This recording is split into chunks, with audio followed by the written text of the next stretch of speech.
Hey there, welcome to Rhythm of Flavors. I wish you all are doing safe and strong during these difficult times. On our menu today is simply poha, a unique name with an amazing taste. This is my sister's recipe and she has agreed to share the secret with us. Without wasting much time, let's start with the cooking.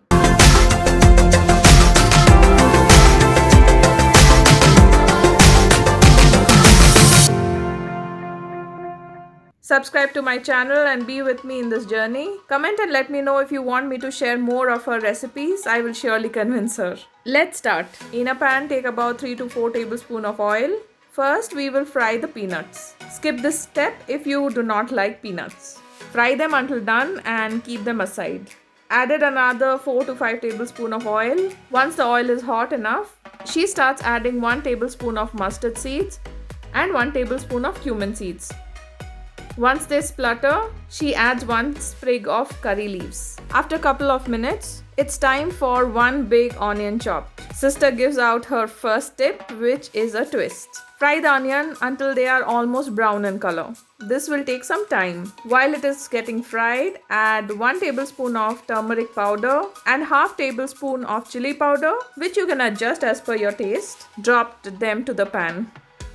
Now continue roasting the masala. She has taken about 3.5 cup of poha, flattened rice or avlaki, whichever you call it. Washed them and drained it for about half an hour. The onion is nicely done. So next add salt to taste. And then finally add the poha.